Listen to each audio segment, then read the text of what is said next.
사랑과 은혜가 풍성하신 하나님 아버지, 거룩한 주님의 날에 주님 앞에 나와 신령과 진정으로 예배드리게 하시니 감사합니다. 저희의 모든 삶의 주인이 되시며 사랑으로 인도하시는 하나님께 찬양과 영광을 올려드립니다. 지난 여름 긴 무더위 속에서도 저희들을 지켜주시고 결실의 가을을 맞이하게 해주시니 감사합니다. 한 해를 시작하며 하나님 앞에 다짐했던 사역들이 결실을 맺을 수 있도록 돌아보게 하시고 눈물로 씨를 뿌리는 성도들에게 은혜를 베푸사 기쁨의 단을 거두게 하옵소서. 이 시간에도 세계 곳곳에서는 전쟁과 자연재해와 질병으로 고통받는 사람들이 있습니다. 하나님의 크신 긍휼과 위로가 함께하여 주시고 절망 속에서도 소망을 붙들게 하옵소서.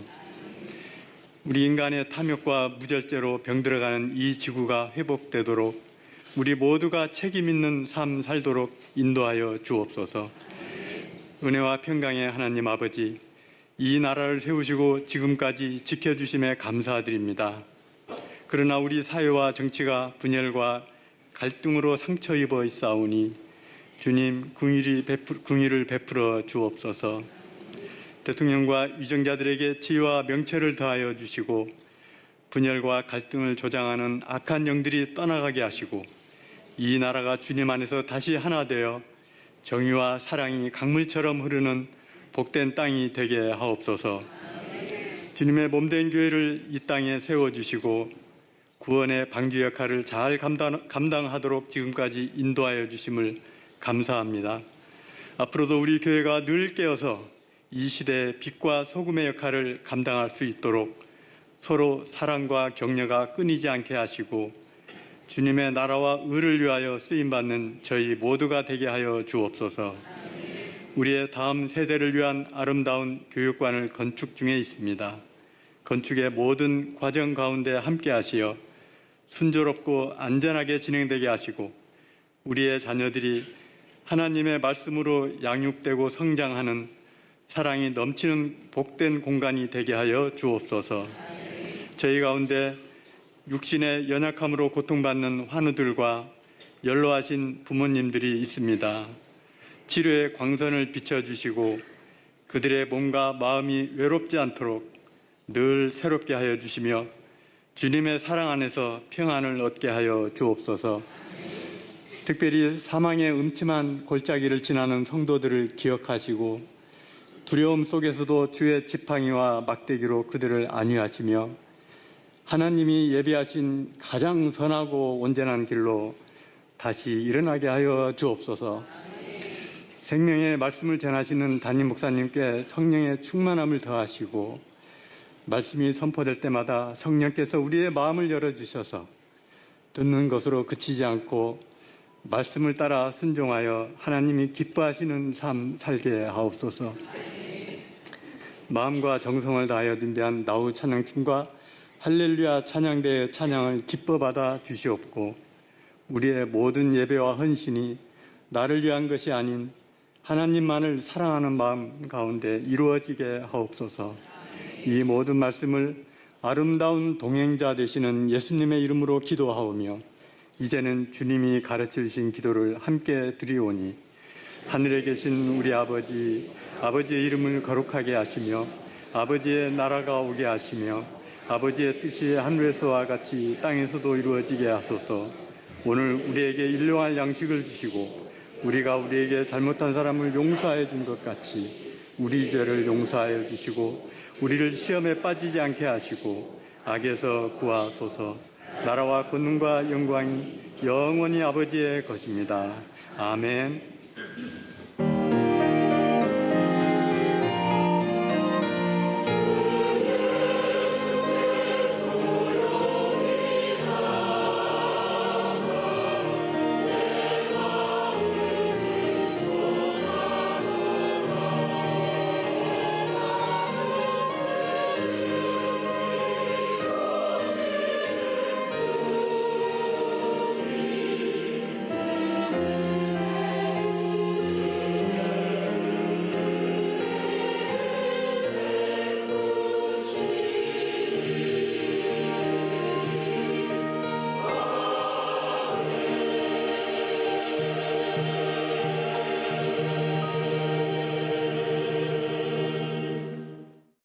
오늘 우리에게 주시는 하나님의 말씀 보도록 하겠습니다. 구약성경 출애굽기 20장 12절 한 절의 말씀입니다. 제가 가진 구약성경 113면에 있는 출애굽기 20장 12절의 말씀, 제가 봉독드리겠습니다. 내 부모를 공경하라. 그리하면 내 하나님 여호와가 내게 준 땅에서 내 생명이 길리라. 아멘. 하나님의 말씀입니다. 이 시간 우리 할렐루야 찬양대가 하나님께 찬양으로 영광을 돌리겠습니다.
아멘. 네, 귀한 찬양 감사를 드립니다. 말씀을 위해 함께 기도드리겠습니다. 사랑의 하나님 아버지, 오늘도 하나님의 귀한 말씀 앞에 불러주심을 감사합니다. 우리의 육신, 우리의 마음을 열어 하나님의 말씀 그 중심 그대로 듣게 하실 때에 하나님이 우리를 향한 그 계획, 그 사랑의 깊이, 그 능력의 놀라움들을 더욱더 알아가게 하여 주시옵소서. 말씀 따라 살 수 있도록 우리로 늘 격려하시고 인도하여 주시옵소서. 이 시간 언제 성령으로 충만케 해 주실 줄 믿사옵고 예수 그리스도의 이름으로 기도드립니다. 아멘. 430여 년 동안 종으로 살았던 이스라엘 민족의 사회는 어땠을까? 상상하기도 쉽지 않습니다. 교육이라는 것, 제도라는 것, 그런 것 없이 날마다 하루하루 살아가는 그런 인생들이 400여 년 동안 이어졌다는 건 결코 쉬운 삶은 아니었을 것입니다. 그런 그들이 하나님의 은혜로 자유를 얻고 해방을 얻었습니다. 그리고 광야에 나온 그 이스라엘 민족에게 하나님이 처음으로 당부하시는 말씀, 그것이 10가지의 계명, 10계명이라는 말씀입니다. 우리는 지금까지 그 10계명이 어떠한 은혜를 담고 있는지에 대한 은혜를 또한 더 깊이 나누고 있습니다. 오늘은 그 5번째 계명입니다. 내 부모를 공경하라 라는 계명입니다. 4번째 계명까지는 하나님과의 관계, 믿음에 대한 그런 계명을 말씀해 주셨고, 이제는 그들이 살아가는 삶의 여러 가지 관계에 대한 하나님의 룰, 하나님의 법칙, 은혜를 이제 가르쳐 주고 계신다라는 것을 보게 됩니다. 그 첫 번째가 바로 내 부모를 공경하라라는 것입니다. 어떻게 보면 이 계명이 이 자리에 있다는 건 너무 당연하게 느껴집니다. 왜냐하면 사람이 제일 처음 세상에 태어나서 맺게 되어진 관계가 다른 관계가 아니라 부모이다라는 거죠. 부모 없이 태어나는 사람은 없고, 태어나면서부터 그 부모라는 관계가 제일 처음으로 맺어진 관계이기 때문에 이제 하나님과의 관계 이외에 사람들과의 관계 가운데 제일 처음으로 다루어줘야 될 것, 부모를 공경하라, 부모와 관계에 대한 얘기를 말씀하시는 건 너무 당연한 수순이다라는 생각들 해보게 되죠. 또 유교적인 그런 교육과 문화에 젖어 있는 우리들에게 이건 너무나도 당연한 수순일 것입니다. 그리고 그렇게 부담스럽지도 그렇게 어렵게도 느껴지지 않는 당연한 그런 계명이라고 우리는 받아들여지게 될 것입니다. 그렇죠. 이건 어떻게 보면 인간적으로도 도덕적으로도 너무 당연한 수순과 무게감을 갖고 있는 그러한 계명이면 틀림이 없습니다. 그런데 오늘 말씀에 보면요, 내 부모를 공경하라, 이 당연한 계명을 말씀하시면서 그 뒤에 보상을 적고 계시는 것을 보게 됩니다. 어떻게 보면 당연한 건 당연한 거니까 하라 하고 하면 되거든요. 에베소서의 말씀에도 자녀들아 주 안에서 부모를 순종하라, 이것이 옳으니라. 다른 이유가 크게 필요한 게 아니라 옳은 일이니까 그냥 하라고 그러면 되는 겁니다. 그 뒤에 다른 계명처럼 하지 마라 그러고 끝나면 되는 건데, 왜 이 5번째 계명, 내 부모를 공경하라는 이 당연한 계명 앞에 하나님은 더 많은 은혜와 복을 또한 얘기하고 계시는 이유는 뭘까라는 생각들을 또 해보게 됩니다. 복도 보통 복이 아니에요. 내 하나님 여호와가 너에게 준 땅에서 너의 생명이 길 것이다. 또 신명기 말씀에 보면 여기에 덧붙여서 복되게 하겠다라는 그러한 엄청난 보상까지, 왜 이 당연한 계명, 이런 거 없어도 해야 될 계명 가운데에도 우리에게 제시하고 계실까라는 생각을 해보게 된다는 거죠. 그러면서 깨닫게 되어지는 건 내 부모를 공경하라라는 계명은 우리가 지금 알고 있는 이 효의 개념과는 다른 개념으로 우리가 이해하고 받아들여야 되는 것이 아닐까 생각해 보게 됩니다. 효는요, 부모님이 내게 모든 은혜를 주셨기 때문에 그래서 잘 섬기고 공경해야 한다라는 틀을 갖고 있습니다. 부모가 나를 낳아주셨고 나를 길러주셨기 때문에 당연히 그 은혜를 입은 우리들이 부모에게 그 은혜를 갚고 감사한 마음으로 공경해야 되는 건 너무 당연한 구조, 인륜적이고 도덕적이고 인간적인 이제 그러한 모습으로 우리들에게 얘기를 해주고 있죠.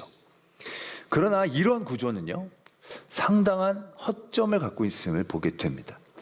부모가 자녀를 낳을 때 고생하죠. 기를 때 애를 씁니다. 얼마나 진자리 마른자리 희생하고 헌신하고 애를 키웁니까? 정말로 부모의 은혜에 감사해야 하지요.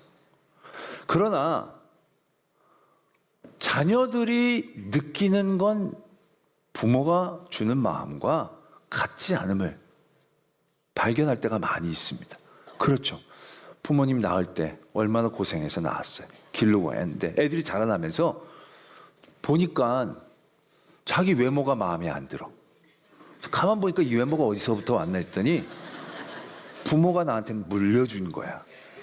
나는 선택하지도 않는데 억울하게 부모한테 그냥 받음을 당한 거야. 이게 너무 마음에 안 들어. 그럼 어떻겠어요? 걔네들이 날 낳아주셔서 감사하다? 이렇게 얘기하기 쉽지 않죠. 낳을 때 고생하고 기를 때 애먹었지만 애들이 뭐라 그래요? 왜 나를 이렇게 낳았어? 이렇게 날 바에 차라리 낳지나 말던가. 근데 이게 또 다른 형제도 똑같이 낳으면 좀 덜한데 자기만 그러고 또 다른 형제가 좀 낳으면 상당한 박탈감을 느끼게 되는 거죠. 왜 쟤는 저렇게 낳고 난 이렇게 낳냐고. 막 공부를 하는데 아무리 공부를 해도 기억이 안 나고 성적이 안 올라.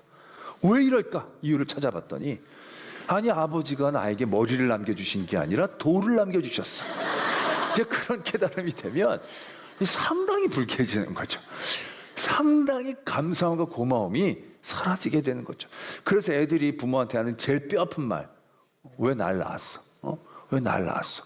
굉장히 아니 뭐 낳고 싶어 낳은 거, 니를 낳은 걸로 낳은 게 아니라 네가 나와서 낳은 거긴 하지만 낳을 때 애 먹고 고생스러웠잖아요. 근데 애가 그 고마움을 막 오히려 뭐 자기를 이렇게 낳은 억울함으로 이게 반응하면 정말 속상하죠. 근데 자녀들의 입장에서도 솔직히 좀 이해는 되죠. 자라가면서 또 비교가 되잖아요. 다른 엄마들 아빠들은 다 신겨주는데 우리 아버지 우리 엄마 안 신겨주면, 옷 그거 안 사주면, 애들 좋아하는 거 안 사주면 어떻게 됩니까? 엄청나게 섭섭하죠. 그러면서 내 인생에 태클을 걷는 존재들이 다른 사람이 아니라 나의 부모구나 라고 생각하는 경우들이 적지 않아요. 여러분들 들풍노대시기 때 한번 생각해 보세요. 그런 마음 조금씩은 다 가졌을 거예요. 다른 아빠들은 다 잘해주는 것 같은데 우리 아빠는 잘 못해주는 것 같고, 그럼 그게 막 섭섭해가지고 내가 왜 이 가정에 태어났을까 라며 고마움은커녕 막 분노가 생기게 되어지는 경우들이 적지 않다라는 것입니다. 이런 그들에게 무조건 공경하라? 쉽지 않은 겁니다. 왜? 나는 좋은 거 안 받았어. 나쁜 것만 받았어. 근데 뭘 공경을 하냐고. 그 효라는 건요, 그런 허점을 갖고 있다는 거예요. 또 부모님들이 다 좋으시죠. 다 자녀를 위해서 눈물을 흘리고 애쓰고 힘쓰지만 그렇지 않은 인간들도 적지 않아 있습니다. 그러면 이 아버지란 사람이 한참 클 때는 집에 없고 돌아다니면서 바람 다 피고 하다가 나중에 늙음하게 병 들어가지고 집에 오면 뭐라고 얘기합니까? 아들들이 당신이 여기 왜 나타나? 여태까지 필요할 때 왔는데 왜 이래? 우리 영화에 그런 거 많이 보잖아요. 그런 인간들이 아예 없는 게 아니라는 얘기예요. 그런 가운데도 공경을 요구한다는 건 쉬운 일이 아닐 것이다 라는 겁니다. 효는 그러한 허점을 갖고 있다는 거죠. 그래서 오늘 말씀에 보면 부모를 공경하는데 그 공경의 이유와 초점을 이렇게 얘기하십니다. 너의 하나님이 너에게 준 그 땅에서 너의 수명을 길게 해주겠다. 부모가 너를 낳아줬으니까 공경하라? 아니에요. 부모님이 너를 길러주셨으니까 공경하라? 아니에요. 부모가 나를 낳았든 나를 잘 길렀든 못 길렀든 나의 삶에 도움이 됐든 되지 않았든 상관이 없는 거예요. 그럼에도 불구하고 내가 부모를 공경해야 하는 이유는 부모를 공경함에 하나님의 은혜와 복이 있기 때문에, 그래서 부모를 공경해야 한다라고 말씀하고 계신다는 거예요. 잘해줘서 사랑하는 관계라서가 아니라 그 관계가 너를 더 아프게 하고 그 관계가 너를 더 힘들게 하는 관계일지라도 공경해야 돼. 왜? 효가 아니야. 이건 신앙이야. 믿음이야. 라고 우리에게 얘기하고 계신다라는 것이죠. 여러분 생각해 보세요. 지금 이 광야에 나온 이스라엘 민족이 아까도 말씀을 드렸지만 그 이전의 삶의 자리가 어떤 자리였냐면 430년 동안 종살이 하던 자리예요. 종살이. 그러니까 지금 나온 그 모든 자녀들의 아버지는 종이었어요. 그 아버지의 아버지도 종이었고요. 그 아버지의 아버지도 종이었고, 아버지도 종이었고요. 아버지. 거의 10대, 20대까지 올라가도요. 다 종인 거예요. 다 노예인 거예요. 학자, 관리, 성공한 사람, 찾아보기가 어렵게 민족 전체가 430년 동안 다 종이었어요. 종 밑에 종이 태어나고 종 밑에 종이 태어난 거예요. 아무리 뛰어나도 그는 그 이상으로 벗어나기가 어려웠어요. 왜? 그 부모가 물려준 게 종의 굴레였는데요. 종으로 교육도 받지 못하고 늘 주인의 물건 취급을 당하던 그들의 자녀는 부모의 것이 아니에요. 그 자녀도 주인의 것이었고 그 부모도 주인의 것이에요. 그런 가운데 무슨 권위가 있고 은혜가 있고 사랑이 제대로 느껴질 수가 있고 따라할 수 있는 마음이 있을 수 있었겠는가? 물론 가정마다 아버지마다 부모마다 차이는 있었겠지만 아무것도 주지 못하는 부모, 아무것도 배울 수 없는 부모. 그러나 그 부모가 나중에 나이가 먹으면 짐이 되는 부모. 그들에게 있어서 부모의 모습은 딱 거기까지였을 수도 있겠다라는 생각을 해보게 됩니다. 그런 그들에게 부모를 공경하라. 여기에 공경은요, 하나님을 경외하라는 말과 같은 의미를 갖고 있습니다. 하나님처럼 부모를 바라봐라. 섬겨라. 이건 우리가 유교적인 그러한 삶의 자리에서 젖어 있는 것처럼 그들에게 결코 쉬운 일은 아니었겠다라는 생각을 하게 됩니다. 부모가 너에게 잘해줬으니까, 널 낳아줬으니까 그것만 가지고는 부모를 공경하고 사랑할 수 있는 마음이 일어나기 쉽지 않은 사회였을 것이다 라는 생각 해보게 되는 거죠. 출애굽기 21장에 보면, 이게 20장이잖아요 21장에 보면 여러 가지 삶의 자리에 대한 또 다른 룰을 하나님께서 말씀해 주십니다. 그런 가운데 폭행에 관련된 법이 있었습니다. 누군가가 사람을 쳐 죽이는 자는 반드시 죽일 것이다. 그 사람이 고의적으로 한 것이 아니라 과실치사를 할 경우에는 도피성을 마련해 줄 테니까 그곳에 피하면 피할 수 있을 것이다. 그러나 폭행치사는 반드시 죽여야 된다. 그런 아주 보편적인 어떤 법에 대한 개념들을 얘기하고 계십니다. 그리고 나서 바로 어떠한 말씀이 이어지느냐 하면 자기 아버지나 어머니를 치는 자는 반드시 죽일지니라. 그 다음 절에 자기의 아버지나 어머니를 저주하는 자는 반드시 죽일지니라. 이런 말씀을 하고 계신다는 얘기예요. 아니, 이런 말씀이 이렇게 여기에서 급하게 언급되어진다라고 하는 것은 그 사회에서 그런 모습이 없지 않아 있었기 때문이다라고 생각할 수 있는 대목이라는 거예요. 왜? 부모에 대하여 큰 감사함이 없고 부모가 짐처럼 여겨지게 될 때 인간은 굉장히 약해질 수 있다는 거죠. 부모를 욕하는 것, 이거 굉장히 비일비재해질 수 있다는 겁니다. 저는 요즘도 그런 모습 적지 않게 봅니다. 부모님이 연세가 많이 드셔서 애들한테 물려줄 것도 없고 늘 그냥 애들에게 도움을 받아서 살아야 될 때 보면 자녀들이 부모를 아주 막대할 때가 있어요. 아버지 그거 하지 말라니까 그거 왜 하고 그래? 그래서 아버지한테 막 화내고 혼내고 막 그러게 내가 어렸을 때 좀 잘하라 그랬지 막 이러면서 막 부모한테 얘기하는 거 심심치 않게 우리 주변이 아니라 영화에서 많이 보게 된다는 얘기죠. 없는 얘기를 꾸미는 건 아니니까. 자, 여러분들은 어떻습니까? 그 이스라엘 사회뿐만이 아니라 지금 사회가 그런 효라는 개념으로 할 때 얼마나 많은 허점들을 만들어내고 있는가를 우리는 분명히 깨닫게 되어지는 거죠. 그러할 때 하나님께서는 이러한 계명을 주시는 거예요. 그들 이제 첫 관계들을 넓혀 나가기 시작하는 그들에게 너희 부모를 공경해야 돼. 왜? 하나님 때문에. 하나님 때문에. 그렇게 말씀하고 계신다는 거예요. 오늘 말씀에 보면 복인데 뭐 물질의 복 이런 것도 아니고요. 장수의 복을 주신다는 거 분명히 얘기를 하시는 거예요. 내 땅에서 내 생명이 길 것이다. 효와 이 장수와 무슨 연관관계가 있는가 싶어서 찾아봤어요. AI한테도 오랜만에 물어봤어요. 효자와 수명의 관계가 어떤가? 그랬더니 과학적으로 입증된 자료를 찾을 수가 없습니다. 그렇게 나오더라고요. 효자, 이거 말씀대로 효자라면 장수해야 되잖아요. 오래 살아야 돼요. 근데 성경에서도 보면 참 아이러니하게 성경에서 제일 오래 산 사람이 무드셀라예요. 무드셀라. 근데 참 재미있는 건요, 이 무드셀라의 아버지가 누구냐면 에녹이에요. 에녹이 누구냐? 제일 짧게 이 세상에 살다가 하늘나라로 올라간 사람이에요. 360년 정도? 그 에녹을 낳고 무드셀라를 낳고 300년 정도만 있어요. 물론 300년도 짧은 시간은 아니지만 당시는 계속 그 부모들과 자녀들이 한 600년, 700년 살았던 거죠. 그게 무드셀라가요. 효자라고 보기 어려워요. 효도를 할 시간적인 여유가 짧았기 때문에. 그런데 참 재밌게도 그 아버지가 제일 빨리 하늘나라에 올라가신 아들이 제일 장수했다. 이게 이 효자와 수명은 그렇게 큰 밀접한 연관성이 없는 것 같은 생각을 갖게 하는 대목이다라는 얘기죠. 근데 하나님 왜 이걸 이렇게 얘기하셨을까? 우리가 우리의 삶의 자리에서 나의 영역으로 도저히 손댈 수 없는 영역, 그것이 무엇이 있을까? 전적인 하나님의 주권으로 나타내고 선명하게 표현될 수 있는 것이 무엇이 있을까? 이건 하나님의 몫이야 라고 얘기할 수 있는 것이 있다면 수명이지 않겠나라는 생각들을 해보게 됩니다. 우리가 물론 오래 살라고 애를 쓰죠. 노력들 합니다. 나름대로 좋은 것도 먹고 운동도 하고. 그러나 여러분, 좋은 거 먹는다고 장수합니까? 뭐 세상은 확률적으로 얘기할 수 있지만 좋은 거 먹는다고 무조건 내 수명이 길 거라고는 장담할 수 없는 겁니다.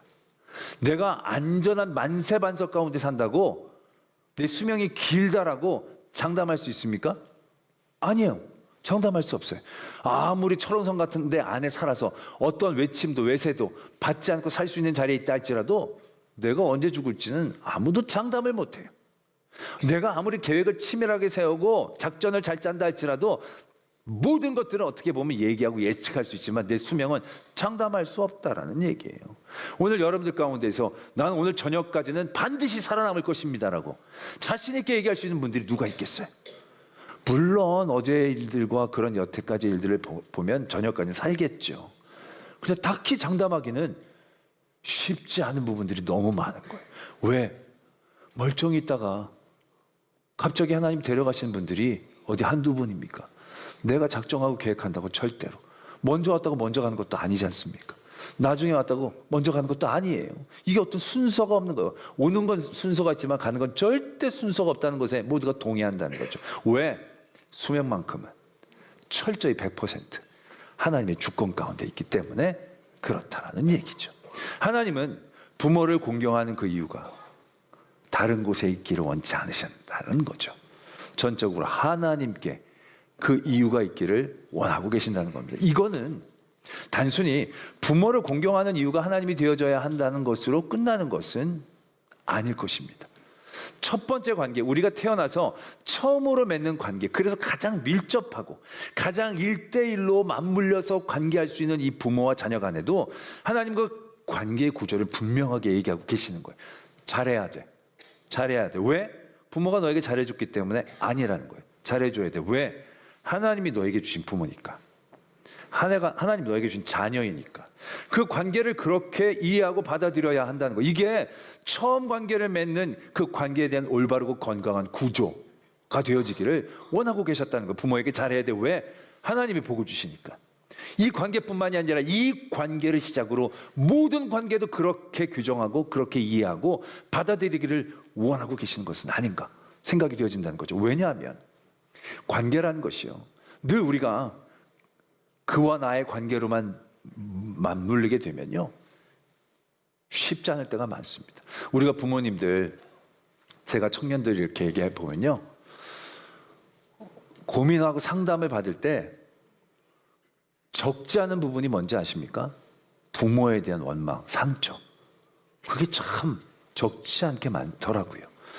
가장 사랑해야 될 그 사람이 가장 상처를 입힌 존재가 되는 거예요. 왜?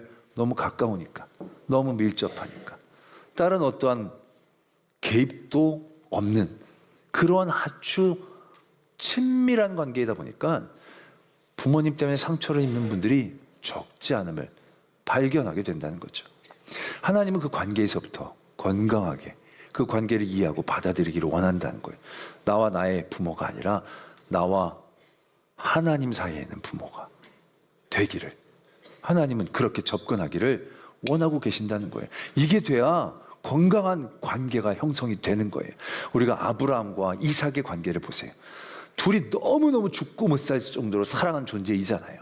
그래서 하나님이 이삭을 바치라고 얘기하는 거예요. 근데 이게 하나님이 그냥 이삭을 바치라고 할 때 이게 내 자식이면요, 죽었다 깨어나도 바칠 수 없어요. 내가 죽고 말지 못 바쳐요. 그런데 이삭을 바쳐내는 거예요. 이게 어떻게 가능해요? 이게 내 자식이 아니에요. 하나님이 내게 주신 자식으로 인정이 되는 거예요. 그래서 하나님이 부르시니까 하나님께 드려야 되는 거고, 하나님이 주신 자식이 하나님이 다시 살리실 수 있는 자식임을 믿게 되어지는 그러한 건강한 관계 가운데 아브라함과 이삭이 설 수 있었다라는 얘기죠. 이삭도 그랬을 거예요. 이삭이 아버지 말 따라 올라갔는데 아버지가 갑자기 나를 붙잡고 묶더니 칼로 나를 찌르려고 하는 거예요. 야, 이거 얼마나 큰 상처고 트라우마이겠습니까?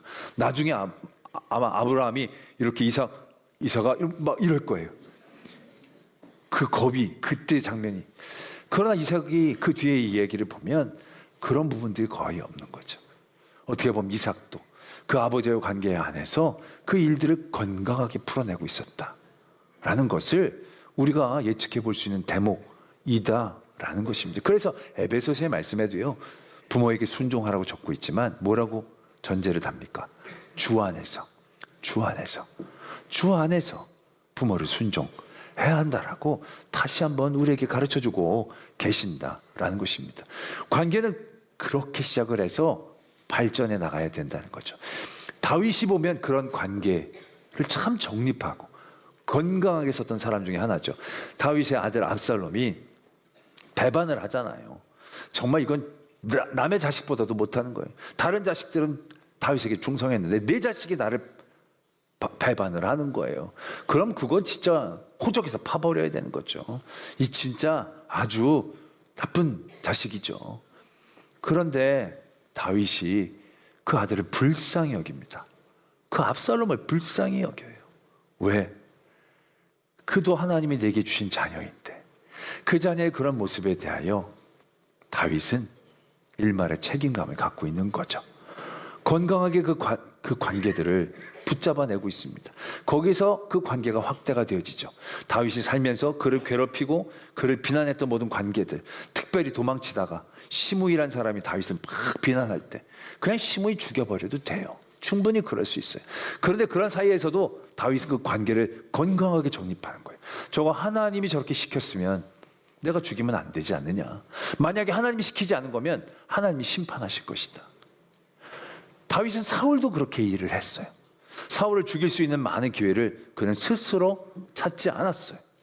하나님이 기름 부은 그 모든 관계 안에서 하나님의 존재감을 분명하게 기억할 수 있었을 때 다윗은 그 모든 관계를 통하여 하나님의 은혜를 누리고 하나님의 복된 자리에 나갈 수 있었다는 사실들을 우린 기억해야 한다는 거예요. 그래서 오늘 하나님은 이 5번째 계명이 관계의 시작인 계명이 되어지는 거예요. 그 모든 관계를 이렇게 이해하고 다가가야 우리가 건강한 관계들을 만들어낼 수 있다는 것을 다시 한번 가르쳐주고 계신다라는 것입니다. 신약 성경에 보면 예수님께서 바리새인들을 비난할 때 고르반에 대한 비난을 하신 적이 있습니다. 이게 뭐냐면 이스라엘 민족들 율법 가운데 고르반 이거 하나님께 드려졌습니다. 그러면 이건 서원입니다. 그 자기가 죽으면 모든 유산이 성전으로 귀속되게 되는 겁니다.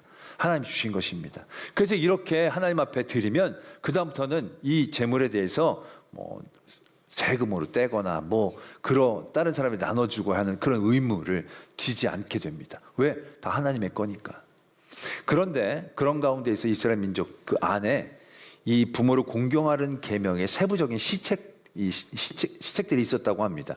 그건 굉장히 구체적인 이 봉양에 대한 요구들을 적고 있었다고 합니다. 그래서 자녀들은 부모들에게 의식주를 해결해 드려야 되고 이동의 편리를 제공해야 되고 그런 것들이 아주 구체적으로 적혀 있어서 거기에 적지 않은 물질들이 사용되어져야 했다라는 겁니다. 그래서 그것을 제대로 잘 지키지 않으면 부모가 고발을 하게 되면 그건 형사 처벌을 받게 되어지는 그런 룰이 있었다라고 합니다. 그런데 그런 가운데 이제 늘 부모랑 자녀가 사이가 좋을 수는 없잖아요. 그런 자녀들 가운데 부모에게 그렇게 쓰는 것들을 아까워하고 그런 것들을 하기 싫어서 나 이거 다 고르반 되었습니다 라고 하면 그 모든 의무에서 면하게 되어지게 됐다라고 합니다. 그래서 적지 않은 유대인들이 이거 다 고르반 되었습니다라고 얘기하면서 부모를 공경하는 일들을 하지 않는 일들이 비일비재했다는 얘기죠. 예수님은 그 일들을 비난하고 계신다. 책망하고 계신다는 겁니다. 왜? 하나님을 공경하는 것 안에는 그 모든 것이 포함되어 있는 겁니다. 분리되어져 있는 게 아니라는 거예요. 하나님을 경외하는 것, 부모를 공경하는 것, 선택사항이 아니라는 거예요. 하나님을 공경하는 것 안에 부모를 공경하는 일은 같이 되어 있는 거예요. 왜? 이 부모도 하나님이 우리에게 보내주신 부모이기 때문에 그 하나님의 역사와 섭리에 대한 인정, 받아들임, 그것으로 그 일들이 이루어져야 하는 것이다라는 것을 말씀하고 계신다는 것입니다. 그러나 그럼에도 불구하고 살다 보면 하나님을 경외하는 것과 부모님을 공경하는 것들 중에 선택해야 되는 갈등의 상황에 놓이게 될 때도 있습니다. 우리나라 같으면 제사 문제 때문에 그런 일들이 굉장히 많았잖아요. 너 교회 나갈 거냐고. 그럼 나중에 제사, 그럼 나 죽으면 내 제사는 누가 드려주냐고. 그러면서 이 불효자 같으니라고 그러면서 교회냐 부모냐 그러면서 막 그런 것들을 강요받는 그런 일들이 적지 않았었다라는 얘기죠. 그런 가운데 고민하게 되는 거죠. 아, 이거 어떻게 돼? 효도도 하고 공경도 하라 그랬는데 공경을 하자니 그럼 제사를 드려야 되고, 그러면 제사를 드리자 하나님 잘 섬기지 못하는 것 같고, 그것에 대한 어려움과 갈등들이 분명히 생겼다라는 얘기입니다. 여러분, 이게 취사 선택할 수 있는 것이 아니다라는 걸 다시 한번 깨달아야 한다는 것이죠. 많은 이단들은요, 이런 상황 가운데에서 부모 버리라고 얘기합니다. 잘라내라고 합니다. 원수가 너의 가족이다 이렇게 얘기하면서 너 못 나가게 하고 못 믿게 하는 그 엄마 아빠는 원수야, 사탄이야. 그래서 그 집 뛰쳐나오게 한다는 거죠. 대부분의 이단들이 다 그렇게 해서 자기네들에게 집중하게 합니다. 그러나 하나님은 그것을 우리에게 요구하신 분이 아니라는 거예요. 부모가 여러분들을 믿으면 반대합니까? 반대를 한다고 잘라내거나 버려서는 안 된다는 겁니다. 왜? 그렇게 반대하는 부모도 하나님이 우리에게 주신 관계인 겁니다.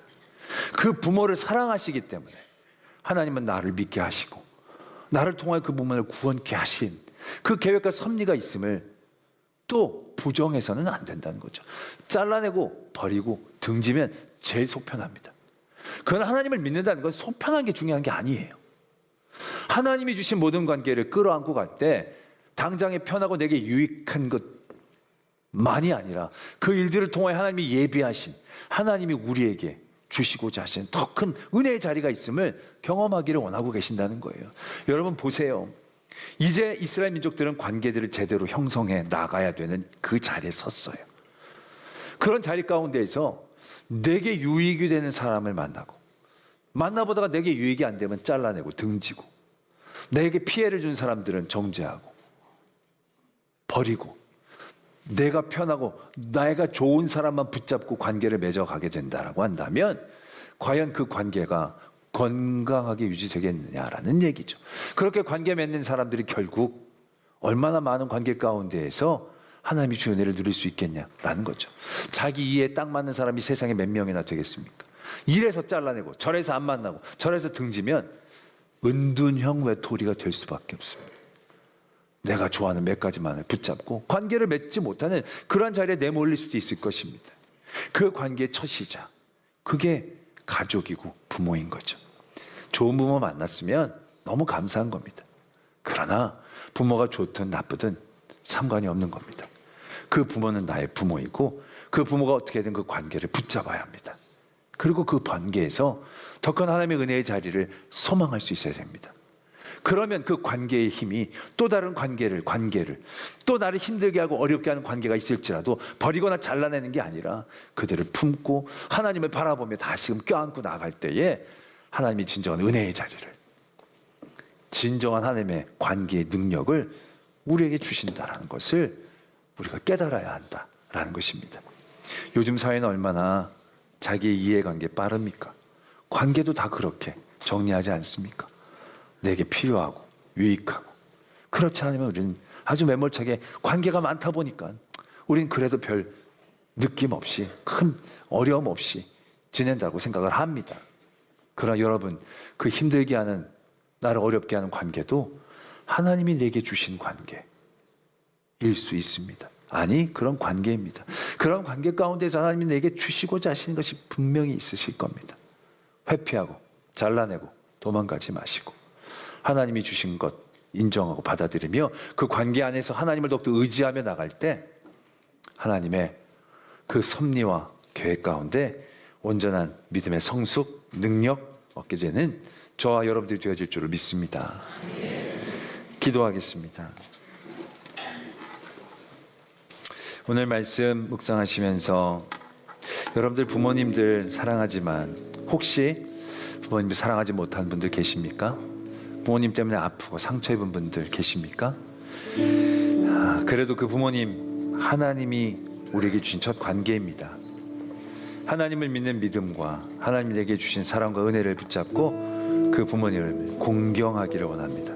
그 부모님을 불쌍히 여기고 부모님을 사랑하는데 나아가기를 원합니다. 또 그 관계가 조금 더 넓어져서 나의 형제, 나의 자매, 또 내 이웃, 그런 모든 건강한 하나님의 관계의 틀에 우리가 나아가게 하여 주시옵소서. 그러한 기도의 제목으로 하나님 앞에 나가겠습니다. 지금은 우리 구주 예수 그리스도의 은혜와 하나님 아버지의 지극하신 사랑하심과 성령 하나님이 함께하여 주시고 도와주시고 교통하여 주시는 역사하심이 주님을 사랑함으로 부모를 공경하고 모든 관계에 나아가는 성도들 위해, 그 가정 위에, 우리 교회 위에, 이 땅과 열방 위에 이제로부터 영원토록 함께 계시기를 간절히 축원하옵나이다. 아멘.